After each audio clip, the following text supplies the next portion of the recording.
drove me over to the hospital.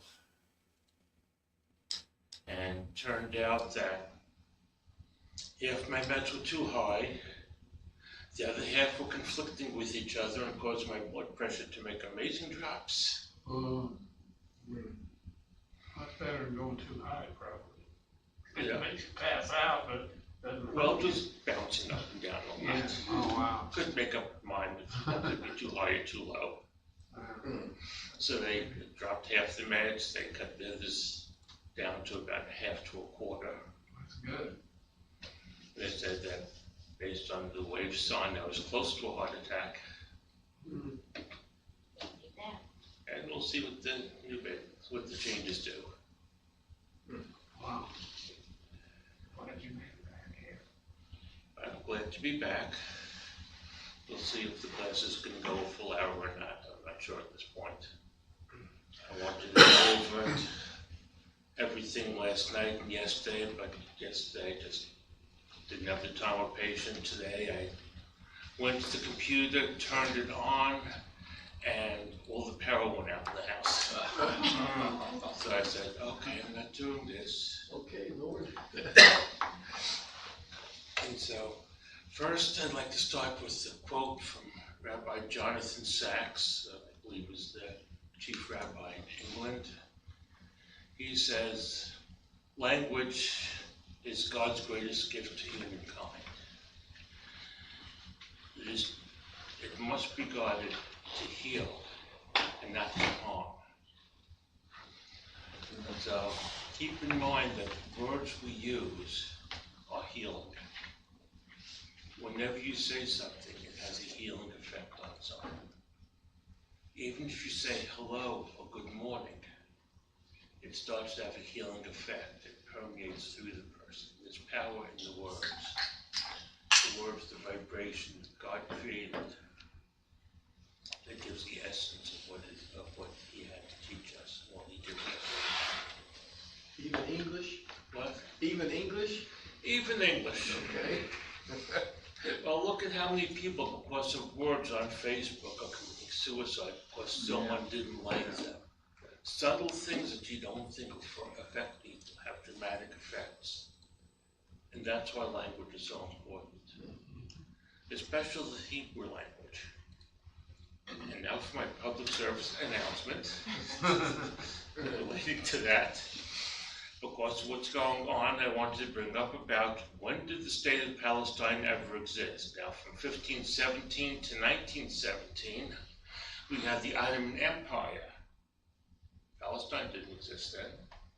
We were part of the Ottoman Empire. Arabs and Jews coexisted in the land.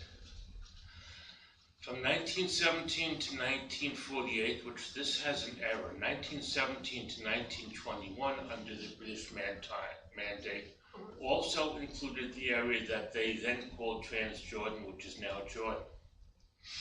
So so the land that they were giving back to us, actually, they took away 78% in 1921. Still wasn't called Palestine. And then, 1948, we had the war for our land. We lost the area of Judea and Samaria, which now everyone wants to call the West Bank. We lost a small section up north that went to Syria. And then the 6-Day War. The 6-Day War, we got back the land that we now call Gaza. We got back the Judea and Samaria. We also got the Sinai Peninsula, which is probably about 3 times the size of Israel on the south. We gave that back to Egypt in negotiating peace. Unfortunately, they honored their peace, and they still are. My personal opinion is they should have annexed Gaza as Israel. They should have annexed Judea and Samaria as Israel immediately. If they would have done that then, we wouldn't have these problems now. I think that was one of the biggest mistakes that they made. The biggest mistake made in the history of the reforming of the nation of Israel. And so now, from 1995 until today, we have settlements that the world mistakenly thinks is Palestine. Of course, there are some people that were hearing that since the time they were born. They don't know what it was before that. And that brings us to where we are now. That's just something to think about. We're fighting a country that doesn't exist in a manner that never existed before. We've never had warfare where most of the warfare was done in tunnels underground and in hospitals and in schools. And yet the world tells us that we have to cease fire rather than turning to Hamas and telling them they have to cease fire.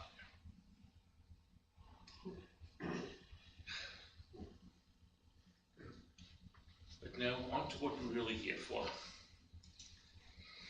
So what we'll be covering today, we're going to start with the review and renew what we covered last month. We're going to learn new letters.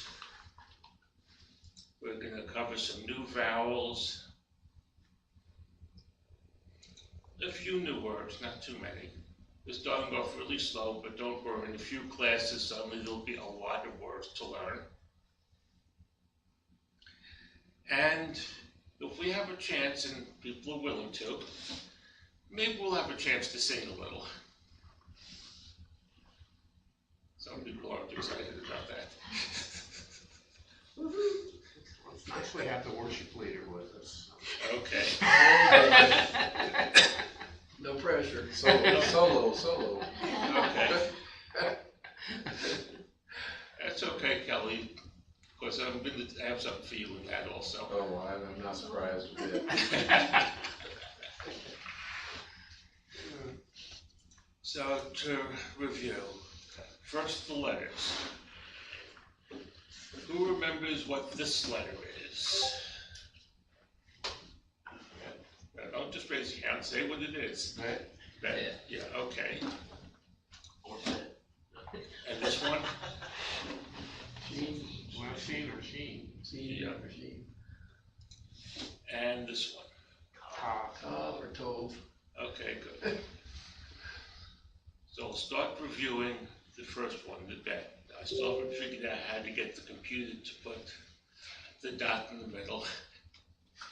So when we get to the letter without the dot, I'll have to figure something out then so we can start distinguishing. And as we said last week, some important things is it's the second letter of the Hebrew alphabet. Yes, the first letter in the Torah, showing that it's required for all of creation. It literally represents a house, which, like the physical vessel, for the housing the spirit. And Torah, all the letters spring forth from it. Now, also, many rabbis say that Bet is a letter of blessing, or Baruch. And so, because of that, it's in the first two words of the Torah. Bereshis Ba'ar. In this way, the vessel of wisdom and knowledge begins with blessings, and all that comes forth from it are also blessings. So we have to look at the Torah not as a book of law, but as a book of blessings. And I'll touch on that a little more as we go on. Next letter, Shin. As we discussed before, Shin is the 21st letter of the Hebrew alphabet. Literally, it means a tooth, or it could mean a flame, depending on the context. Represents the three pillars of the tree of life and the three flames of purification of body, mind, and spirit. Okay. The right pillar represents wisdom and mercy. The left represents strict justice and truth. And it's our mission, should we accept to take it, is that we walk the middle pillar, which creates a balance between the two. Which is why the sixth sphere in the tree of life is in the middle, and that represents beauty. beauty exists when you can have truth and wisdom, kindness and mercy merging together. Other things about the letter Shin. You'll find the letter Shin on mezuzah, on most of them. Some have other things now, trying to get fancier. And on tefillin. For those who don't know what tefillin are what traditionally in morning prayers a man will wear on his arm and on his head. I think the term that people are Jews use is phylacteries. The letter Shin is written on them. The box that holds them, interestingly, has a fourth line in it.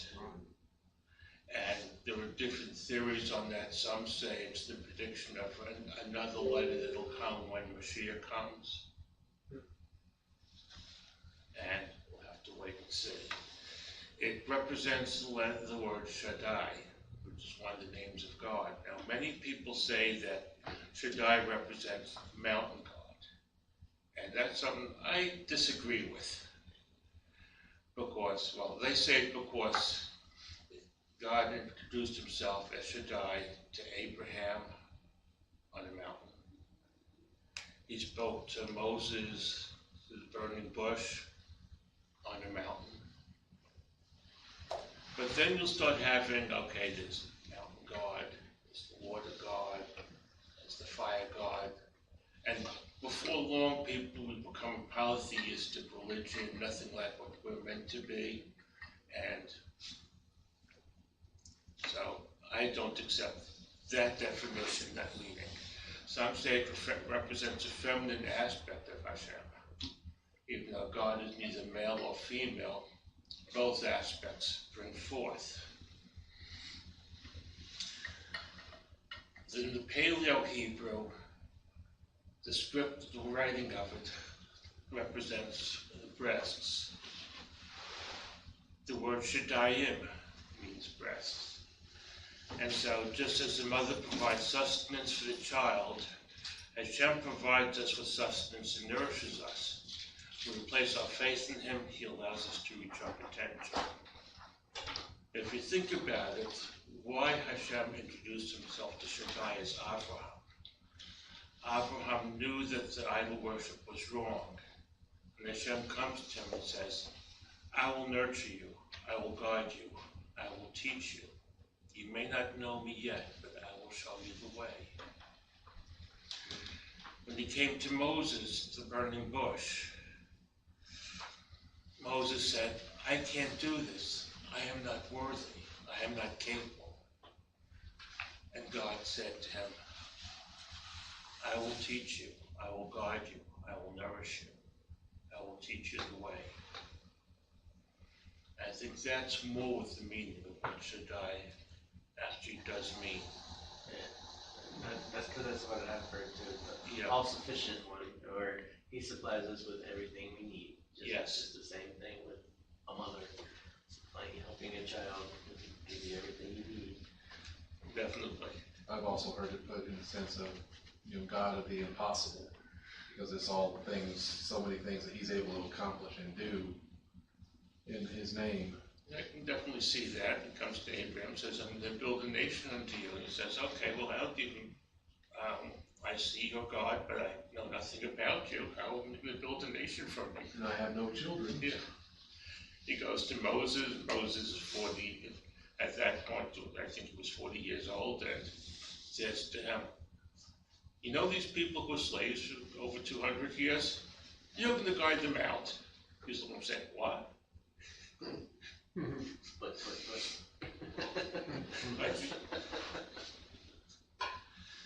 And the last letter we learned last week was the letter Tav. It's the 22nd letter of the alphabet, as we discussed. As the last letter of the alphabet, it doesn't mean completion to a degree. It means a re-beginning, a rebirth, even though it has perfection and truth, because it contains everything that came before it. It represents restoration. But just as Simchas Torah, we get to the end, we start the beginning immediately. We don't go and say, this is the last part of Devarim, next week we'll start Bereshis. you go, the last part of Devarim, last part of Deuteronomy, immediately into Bereshit, right then. There's no beginning, there's no end. There's, you could say, the end of one cycle. We brought us up to this level. Now we start studying again for the next year to take what we learned to the next level. That's what Tov offers us. Not an end, but an opportunity to start over from a higher point, from higher ground. It's also the first letter of the word Torah, which many interpret as law, but it's also the root to Torah is also the same root that's used in the word moreh, which means teacher. Because of this, Torah is a teaching or a set of instructions. When we look at our Bible, we have Torah, Nevi'im, and Ketuvim, prophets' writings, the Torah, prophets, and writings. And from that we get the Tanakh. So it gives you an idea of where all the books are contained. Many people think the Torah is the whole Bible of the Jewish people, but there's more to it. Which I was reading again this week with people, and I was reminded that Luke 24 has that exact same distinction of the sections, where it says, verse 44, it says, everything written concerning me in the Torah of Moses and the prophets and the Psalms must be fulfilled. So those three designations, the Torah, the Ketuvim, or the Nevi'im and Ketuvim. Yeah. So we don't have a book of laws, we have a book of instruction on how to live a better life. And that's what makes it a blessing. But one of the things. There's a lot of many reasons we call it blessing. And the word review. We learned the words. Who can pronounce that? Shabbos. You give me the Ashkenazi pronunciation to make me feel at home. I know, I didn't want to hurt your feelings. Say Shabbat. Okay, we're going to be calling it Shabbat. Of course, we're going with the Sephardic. And the other word we learned was bat, or daughter.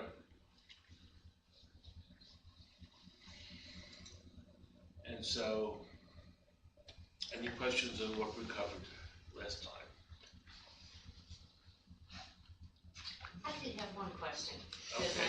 I know we discussed it, but somehow I still did not quite understand. When we're talking about the vowel points that make that ah sound, Yeah, okay, and so there were two, and I'm like, yeah. so when do you use just that, and when do you use the one that looks like the T? Because they're both ah. One long one. I cannot answer why they write them with the different ones. I just know how it's supposed to be pronounced. Okay, 'cause one is Ashkenazi and one's, Well, no, one's long and one's short, but yeah. just like we One have, looks like a dash, the other looks like a that's a T. patak, and- and that's the short vowel, and the Yeah. long ones that come out. Yeah, But these are basically interchangeable. They are in most of the, but In they Sephardic. weren't always. Yeah, they aren't were always, but now they're. in Yeah. Sephardic, Between they're interchangeable. an ah Ashkenazi, and a Yeah. Then it please can. Right. get up on arms about that. That's it, there's a Because difference. I'm just seeing here how both of them are like, it's the ah as in father, it's the ah as in father. I'm like, well, it's the same thing. Well, nowadays, Okay. but not to every. But I think when it comes to Ashkenazi, there's like the ah, and There's there's an an ah. Oh, yeah. So Yeah. that's why there's a difference. Okay. Yeah, it's like we say Amen, whereas in Ashkenazi we'd say Amen, and there are other changes. I think that we could discuss later on. And there are times even in the Sephardic, when you go through some prayers, you're going to find that or sound seems to slide its way in, and they can't get around it. Yeah. It's ingrained. They want to say it's only an Assam, but there are times in the prayers where they have to admit, yeah, that's it. Well, it's, it's the same with the Dagesh too.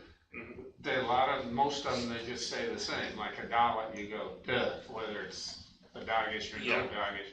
But there are, I heard a video, groups of Ashkenazi from different places where they actually would be duh or tuh.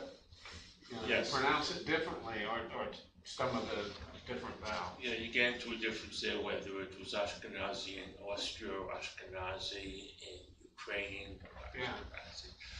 There are subtle differences that come with the language. Some of it was tied in with the accents of different parts of the world, where some of the sounds really didn't exist and they found them slowly fading. Appalachian English versus Louisiana English or Boston English. Well, some of Appalachian English, there's no way I can understand it. That's what you mentioned that in Torah Club this morning. They said how Shemini would be Shemini here probably. Yeah. Yeah. Go to Sneedville, you'll meet some people who know what they're saying. Oh, I know. Or about the Shekinah glory. Yeah. See, that's exactly right. That's where that probably came from, Appalachian. We proud of it too. We have some new letters today. We have the Lamed.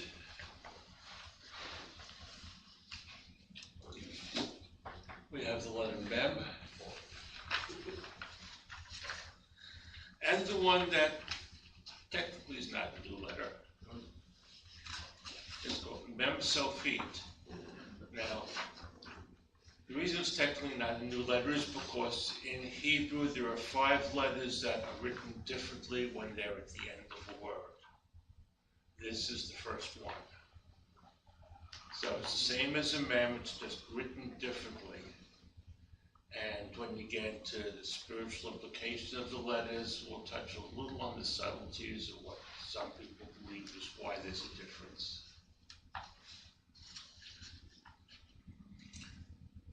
And some new vowels. Again, just like we have the A and the A, we have the O and the O. Where the main thing is the dot above the letter. The difference is that one is above the letter it's making the sound from. The other is above the letter we haven't learned yet, where it makes that letter silent. And is attached to the letter before. We'll touch a little on that as we go into it. But just know if you see a dot up over here, it makes the sound O. So O is over. What? O is over. I've also heard the O, like I the Vav, it's know, the, like a, oh. Yeah. Okay. We have another one we'll get into also, which I'll get to a little later. Now, the little Lamed, it's the 12th letter of the Hebrew alphabet. It is the number 30. Okay. It represents learning. And it's translated as learning also as a staff. If you look at the script on the bottom right, you can see the way it comes up like a staff would that you can hold. It also represents the heart, the word lev, which means heart, because spiritually learning is done through the heart and soul and not just the mind. And spiritual learning is our reason for being here, it's our reason for existence. It reaches higher than any other letter. Now, traditionally in learning how to write Hebrew, children will have paper that's made up with small square boxes to learn to write the letters in. Lamed is the only one that reaches above that box. Because in learning, we're trying to reach higher. You can see up on the top of the Lamed, it's hard to see here, but traditionally it's written with a small little hook on it. In Torah, you'll probably see most letters have a small, looks like a yud on the top of the letter, which is representing that within each letter the flame of God exists. But we'll talk about that later if we go through enough books to get to actually reading the Torah itself. Next letter, Mem,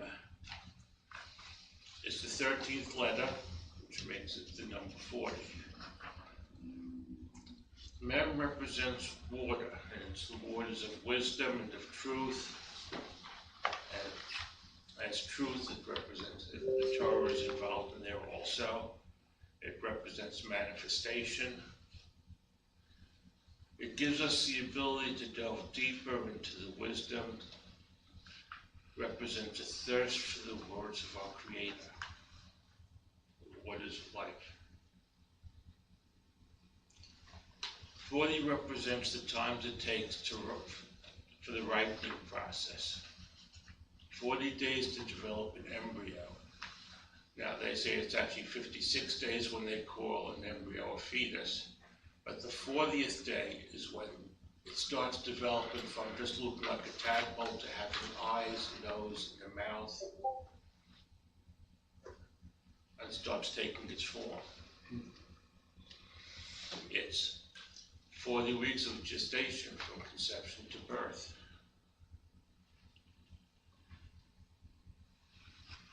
40 years in the desert to reach Israel. It was 40 years for Moses to prepare to be the leader of Israel. With men, we balance the watery emotions of our feelings and shows humility, because water always flows downhill to the lowest place. Now, since we're talking about water, the word for water is mayim. And it's interesting you think of mayim. You have actually two mems there. The yud, which we didn't learn yet, actually yad, it's hand. So you think of the hand of God, because the yud is actually the first letter in Yud Hey Vav Hey, representing Hashem. And if you think Moses standing out there with the staff, the water in front of the people, the water comes up, he raises his head, the yud is raised up, God is exalted, and the waters form the mem. You have the word mayim right there in the crossing. It's interesting, because you think of the word heaven, another letter that we haven't learned yet. Because we learn so few, it's hard to do it without talking about other letters. Well, for Mayim, actually we did the word Shemayim. Actually, the letter Hey for another word. The word Shemayim, you could break that down into two different ways. You have the word Shema, which means to hear. It's a feminine word, and then the ear is a masculine plural. But you also have letter Shin as in Shaddai and Mayim. So think about what's in the word itself. To hear the flow that comes forth from God is when you're in heaven. Because if you think about, we always talk about God being in heaven, but when we go back to the first line of the Torah, we have God created the heavens and the earth. So there's something beyond heaven that we can't even conceive of, which is the true existence. To reside in heaven is a place where he could meet us. All we have to do is listen. So there's a lot more in the words, the letters, than just reading a simple sentence.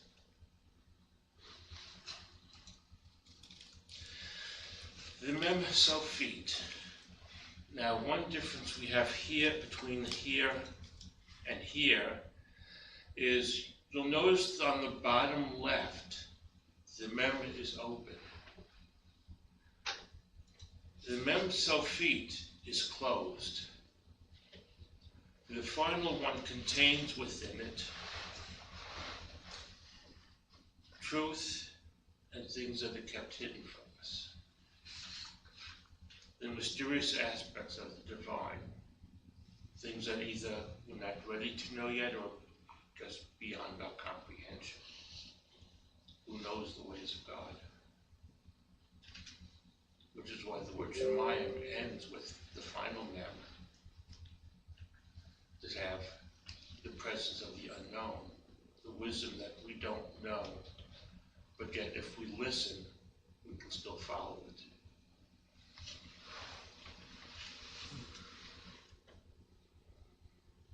Okay, some say the final letter represents parts of the body.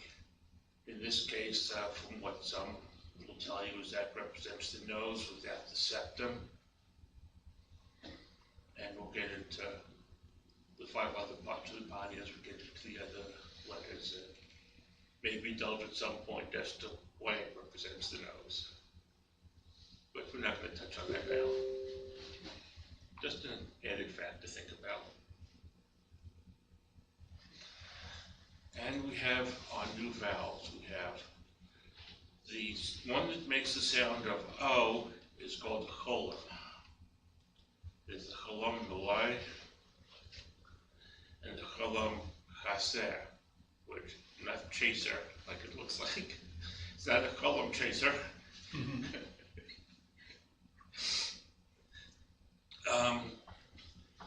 The first one, you'll see the letter Vav underneath it. The Vav becomes silent and attaches itself to the letter before. The second one, the box represents a letter that's there. Could be any letter. And you're adding the vowel O to it.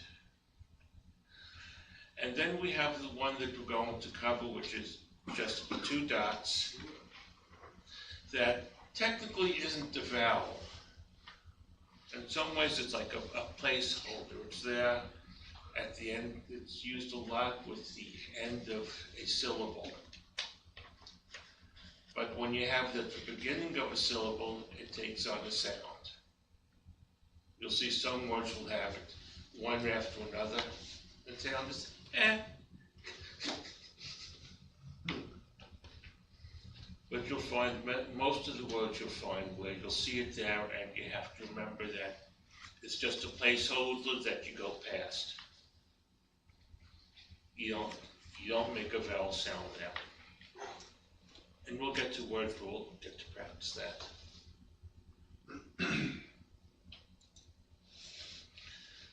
Okay. So this is what we have right now. We have the bet, the shin, the tav, the lamed, mem, mem sofit. The vowels, there's the tach, sound, mes, sound, I, sound, galam haser, O sound, and the shiva. I was planning on having people practice writing. I'm still going through the debate with that. In Orthodox Judaism, you don't write on Sabbath. So having the class on Sabbath, I'm hesitant with encouraging people to write. Even though people use computer on Sabbath,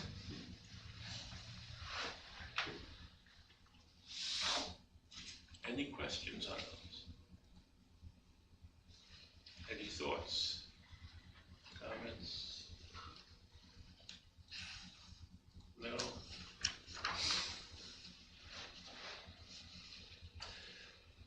Okay, we have 2 words I'm going to pick up. The one is, the word shalom. You've seen that often. The word shalem is actually the root that comes from. You notice in shalom you have the O with the Vav below it. The root word doesn't have the Vav. The word shalom means complete, whole, perfect. So when we translate shalom as peace, there's a lot more to it than just saying peace. How do you define peace? There's a completeness in it. people aren't addressed when the job is only half done. That's part of the problem we're going through in Israel right now. Everyone wants us to finish, to stop now with the job only being half done. True peace will come when we complete what we need to do. And Lish Shalom. There you see the without the the manner of speaking. The Shavah is there, but it has no sound. When I was younger and they didn't grasp this, I used to want to call this Lishilom. It's easy to want to do that, but it's Lishlom. Yeah, you go past it. It's telling you the syllable ends here. It's lish is the syllable, and then the next syllable is lom, so it's lish lom.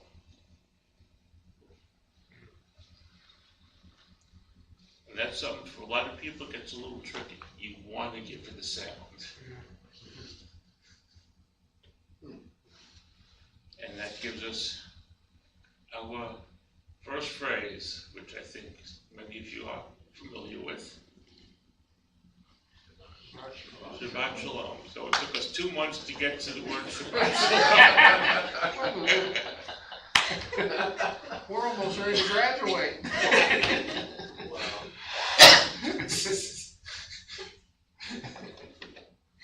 Good thing we've had a few years of practicing and singing that one. Yeah. Yeah.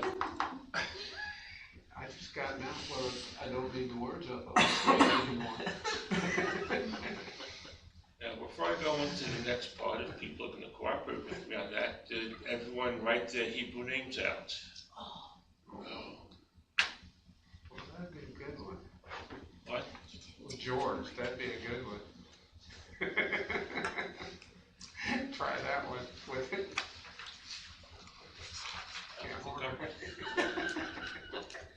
I'll have to look up and see if George is actually working.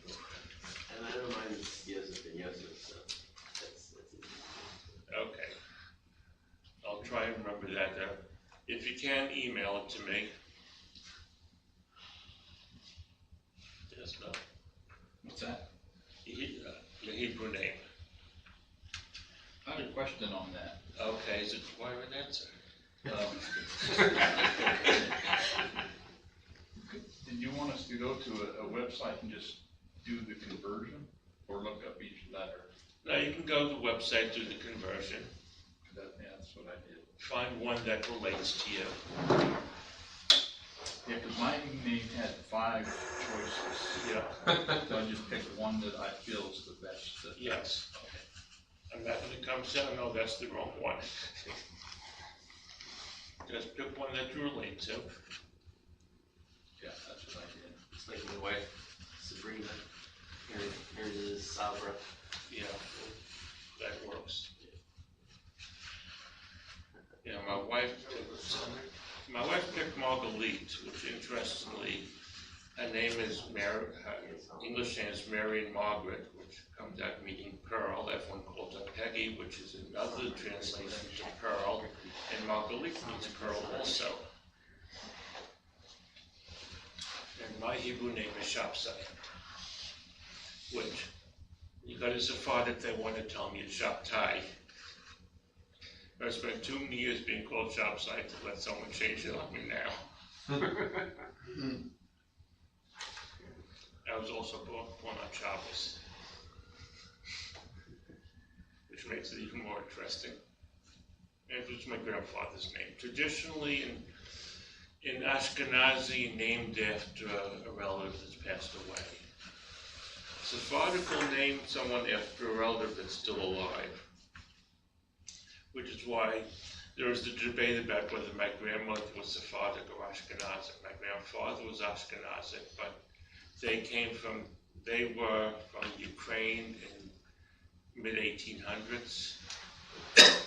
And Ukraine, there was a Sephardic community and an Ashkenazic community. And I suspect there was a marriage between the two communities. Scandal. Of course, my grandmother had all these Sephardic traditions that she wanted to do. They wanted to give me the same name as my father, my mother and grandmother, or my grandmother and my mother's son. Didn't like that idea because they were Ashkenazi.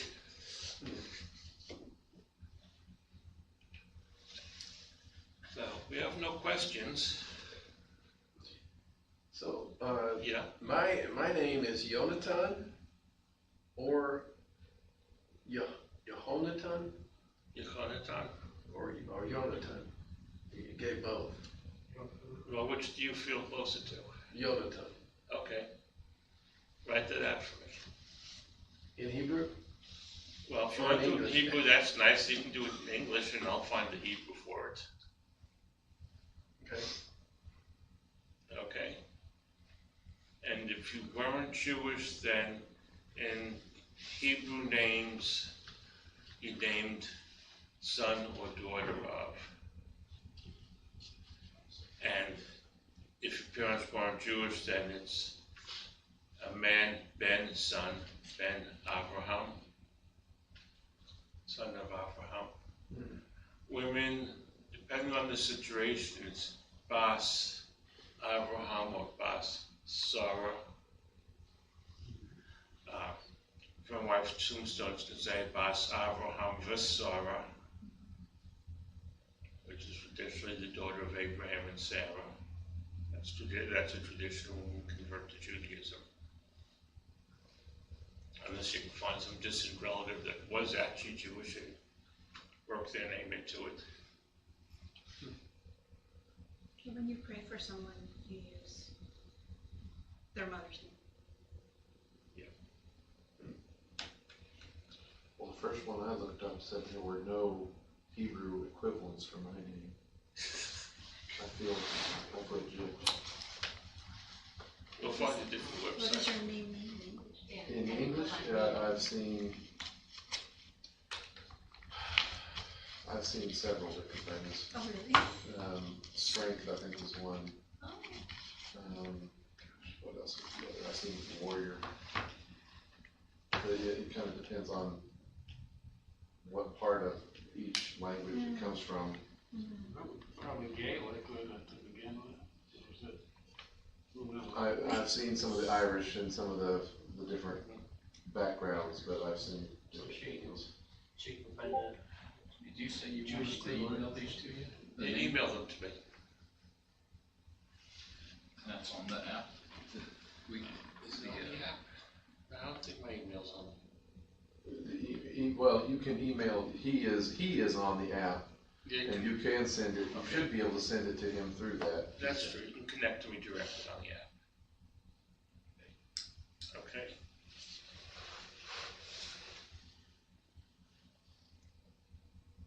Any other questions? Answers? Any thoughts? No? So I guess that's pretty much what I wanted to cover for today. So does everyone want to sing? The Yes. question is, do you want to hear me sing? Well, it'd be good to You two just need to sing loudly. Exactly. Yes. I think I'm mute, for the rest of the day. Okay. Mordecai means warrior. Mordecai, the Hebrew name means warrior. Mordecai. So that becomes a possibility. So we'll start calling you Mordecai instead of Kelly now.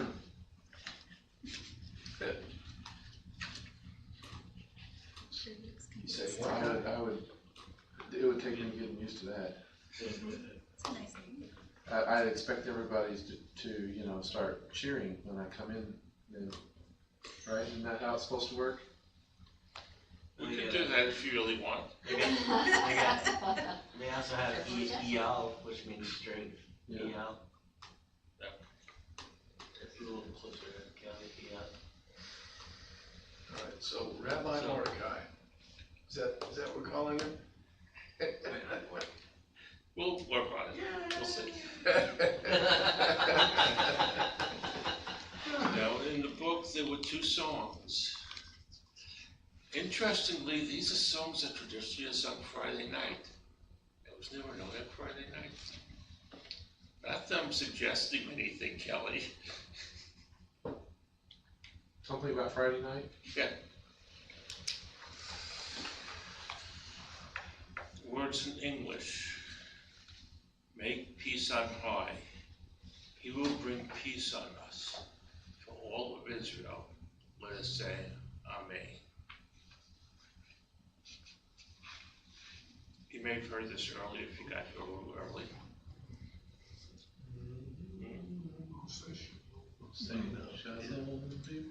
Yeah. So the words, are you able to read it?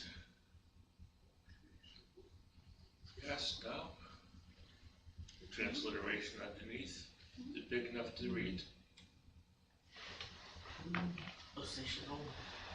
Oseh Shalom B'Rolav, Uyaseh Shalom Aleinu, V'al Kol Yisrael, V'imru, Amen.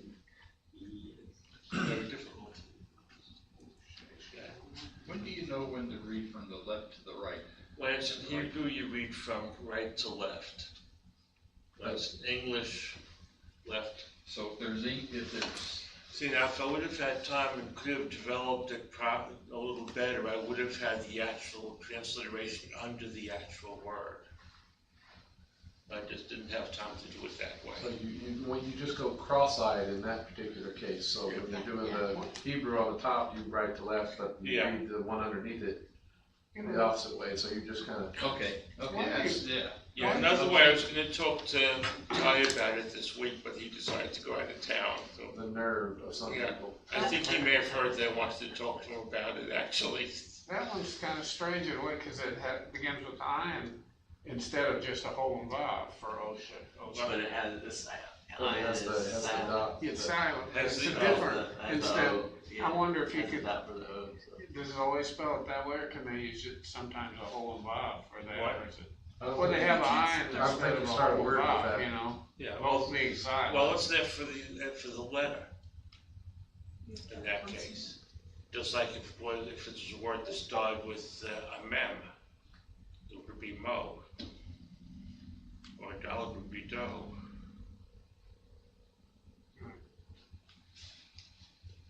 And for many speakers, the ayin is not silent.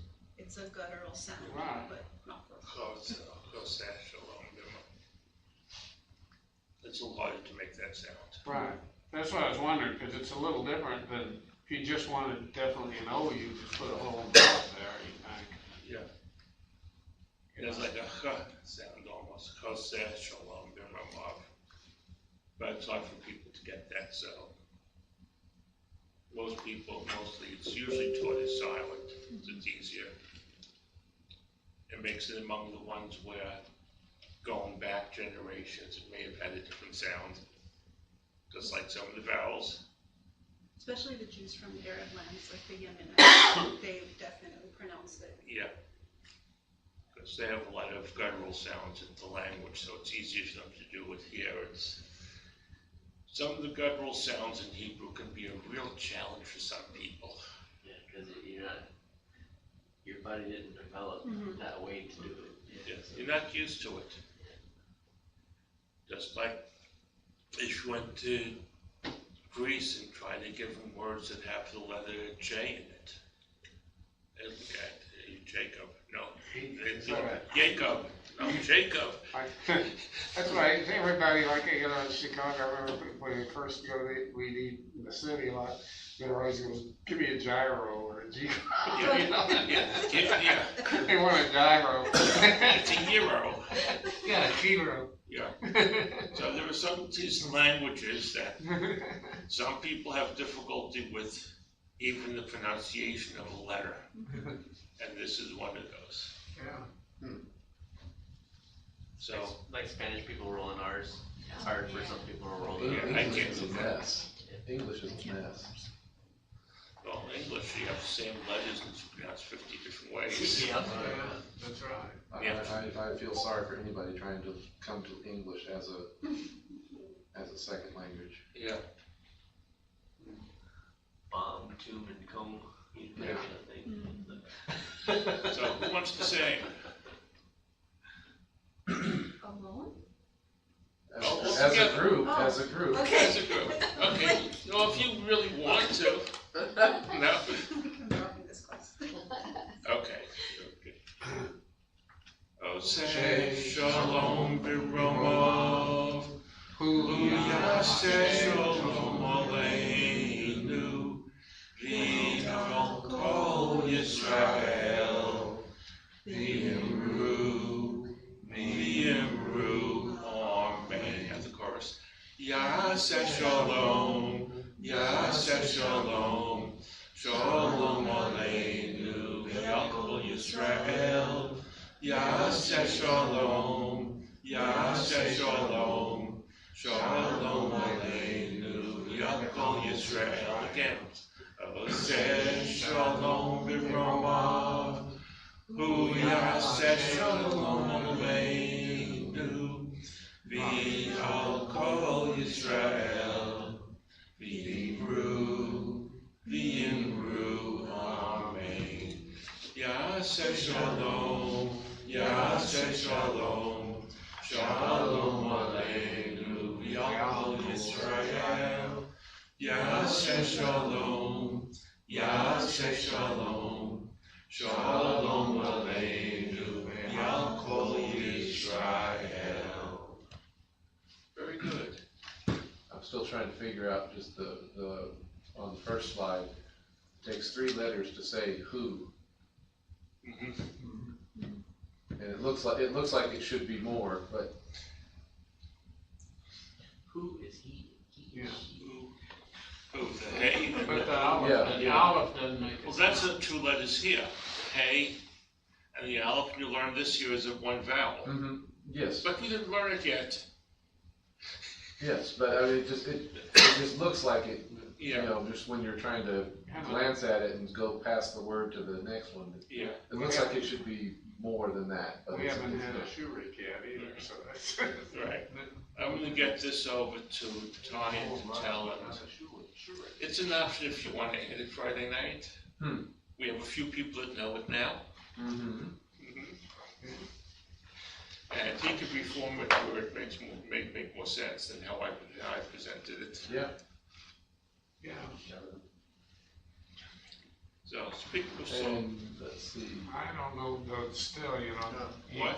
even after I studied the vowels and stuff, to go fast, to read it. I have without- trouble going it's- fast also. I'll have It's to- like, oh, I go crazy. I have a problem with dyslexia. I have trouble even reading English fast. Sometimes when we're reading the fast English, I can't keep up with it. And at my age, I should be able to. But my eyes and my mind are reversing letters to me, and I'm looking at it, and I'm getting, my tongue is getting all tied up. Yeah, And so now you take Hebrew, where you read it the opposite direction, totally different letters. Well, then it's nice that we try to go slow on purpose, Yeah. slower than we could go. But you know, when it comes to you reading the reciting the Hebrew, Yeah. the blessings and stuff, slow down. I can't keep up with you when you're reciting it. That's true. There's the speed racer factor that you have in there. Yeah, and without the vowel points. Well, when I'm reading the blessings, it's the part that just the Chazan is supposed to read. It's more hearing and listening than trying to keep up in the matter. And then when it goes to the line that you have to read, Baruch Hashem, it's a matter that you read at your pace and then continue after. And how would you know, without the vowel points, like Yah Asher, how would you know that Yah is a separate, you know? I'm working on that myself syllable? still. Because it looks like I would just, if I just read it with no vowel points, I'd just say Yesha, Yeah. you know? We're going to gonna get to that, and there's also the double vowel that's under the ayin. It has a lot to do with knowing the vocabulary and Yeah. context. He has the Shava and the A together there, which the Shava technically is not a vowel though, but you have the two symbols underneath, and as I said, I'm relearning the language as I'm teaching it, so we'll both get to that at some point. What's your answer? You have an answer? Okay, no one else. So does anyone want to try another song? Sure, why not? Okay. It's going to be written in a similar way with the transliteration under each line like that. Oh, So- yeah. So the words. Some of you may be able to guess what song it is. Yeah. Peace be with you, ministering angels, messages of Most High. I heard a woman say that she likes doing this with her children Friday night because Yeah. her children love songs that have angels in them. We sing that Friday night, so the cats, that Mikado, You know, messengers of King of Kings, the Holy One, blessed be He. Yeah. Come in peace, messengers of peace, messengers of the Most High, messengers of King of Kings, the Holy One, blessed be He. Bless me with peace, messengers of peace, messengers of the Most High, messengers of King of Kings, the Holy One, blessed be He. Go in peace, messengers of peace, messengers of the Most High, messengers of the King of Kings, the Holy One, blessed be He. For those that came a little earlier, heard I played a version of this before the class. This is another one that's on Friday nights. Oh, we've been learning this one. Okay, good. I have a pronunciation question on one of the words. Okay, I assume you mean one of the Hebrew words. Yes, Okay. because Which when one? I'm listening to it, it doesn't sound like what I see, Okay. and so I'm missing something somewhere. Where is it in the song? Fourth word, first line. You know, Shalom Aleichem Malachi. Hashoreis. How do you say it? Hashoreis. Hasharet. Yeah. Okay, so I haven't been able to see the English transliteration, so.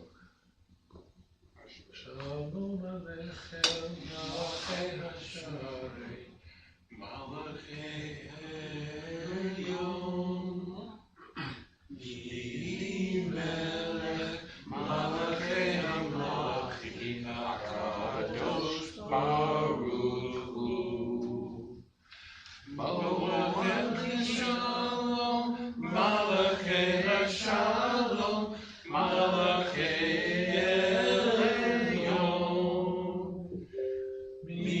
Mimelech Malachi HaMelachim HaKadosh Baruch Hu. Baruch Hu Nile Shalom, Malachi Shalom, Malachi Elyon. Mimelech Malachi HaMelachim HaKadosh Baruch Hu. Tzedkem Shalom, Malachi Shalom, Malachi Elyon. Mimelech Malachi HaMelachim HaKadosh Baruch Hu. That next line down there. Tzatchem Richard, Set, Say, Seitchen. Seitchen. Yeah. I struggle with that one, I get tongue tied on that one. Seitchen. Yeah. Like cats. And in that one, there is some people that debate about whether the Tav there is the beginning or the ending of the syllable. So some will pronounce it Seitchen. And some pronounce it Seitchen. Okay. That's one of those silent shulas in there, that's. What? Zaitchem's a silent shula Yeah. in there. Zaitchem, not Zaytechem. That's Like what he said debate, that's what he said. It's When debate. Ty gets back, I'm gonna get basically this whole class sent over to him, Mhm. and maybe him, I don't know if he does it or if Tel does it, or if they both do it together, they can get it reformatted, so it's something we could use for Friday nights. Yeah. You know, I'm slowly trying to sneak some of the Jewish press into what we do. I'm not opposed to that. I know. One problem is that, I know you don't want to shock people with too much stuff that they're looking at and they have no idea what it is, so Indeed. slowly introduce things with some people here, they can slowly work their way. So in conclusion, today's class reviewed what we covered in the last week. We had some more explanation to some of last week's letters. We learned 2 more letters in our first and final letter. And we had some vowels in those that we sang, I hope, tuneless. I wasn't sure how that was going to go. It's fun. Good. Gotta learn songs. I did find one error in my presentation here on one of the slides, where I had the word fourth and it was spelled froth. I must have been thinking of lattes at the time. Okay, so that's today's class. If no one has questions. Thank you, thank you. Good.